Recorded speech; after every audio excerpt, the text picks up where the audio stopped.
प्यारे बच्चों, आज मैं आप सबके लिए समास विग्रह करो कुछ प्रश्न लेकर आया हूँ जो परीक्षा में आपके लिए लाभकारक होगा। तो सबसे पहले शुरू करते हैं। दशानन, पहला वाला दशानन।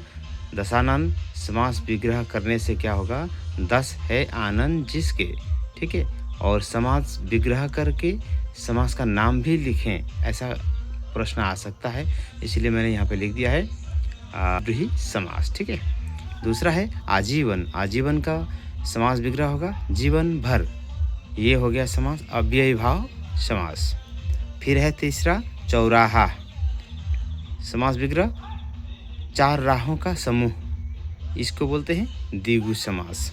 दिन रात, दिन और रात, ये हो गया द्वंद्व समास। यथा संभावना, संभावना के अनुसार, ये भी अव्ययी भाव समास। उसके बाद में है रसोई घर, रसोई के लिए घर, तत्पुरुष समास। पाप पुण्य, पाप और पुण्य, द्वंद्व समास। दाल चावल, दाल और चावल, ये भी द्वंद्व समास। यथाशक्ति, शक्ति के अनुसार, अव्ययी भाव समास। पंचतंत्र, पांच तंत्रों का समूह, द्विगु समास। नील गाय, नीली है जो गाय, कर्मधारय समास, ठीक है बच्चों। ये प्रश्न आ सकते हैं इस बार के प्री फाइनल एग्जाम में समास विग्रह करो के रूप में, तो आप लोग इसको ध्यान से पढ़िएगा। देखिए यहाँ पे शरणागत, शरण में आया हुआ, तत्पुरुष समास है ये। चंद्रमुखी, चंद्रमा के समान मुख वाली, कर्मधारय समास है। प्रतिदिन, हर दिन, अव्ययी भाव समास है। त्रिवेणी, तीन वेणियों का समूह, द्विगु समास है। आमरण, मृत्यु तक, अव्ययी भाव समास। महाराजा, महान है जो राजा, कर्मधारय समास। माखन चोर, माखन को चुराने वाला, तत्पुरुष समास। त्रिभुवन, तीन भुवनों का समूह, द्विगु समास।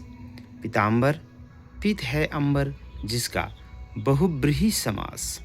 मृग नयन, मृग के समान नयन, कर्मधारय समास। चतुर्भुज, चार भुजाएं जिसकी, चार है भुजाएं जिसकी, बहुव्रीहि समास। और अंतिम में है पंचानन, पांच है आनंद जिसके, ये भी बहुव्रीहि समास है, ठीक है बच्चों।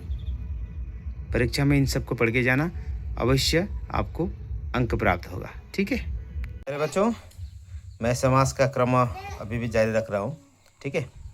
तो पहला है, यहाँ पे भी है यश प्राप्त। यश प्राप्त, यश को प्राप्त लिखना पड़ेगा आपको समास विग्रह में, इसकी ये समास होगा तत्पुरुष समास।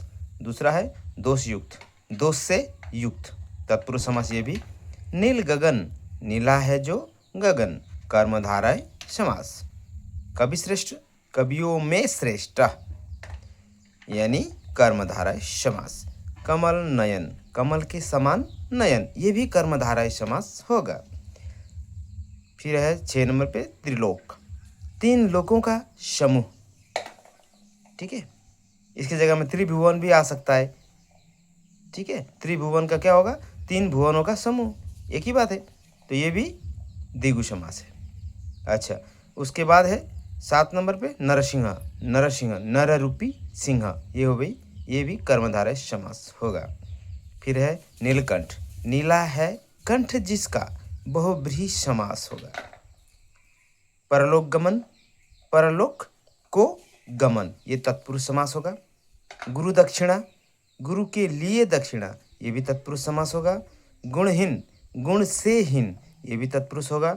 हस्तलिखित, हस्त से लिखित, ये भी तत्पुरुष समास होगा।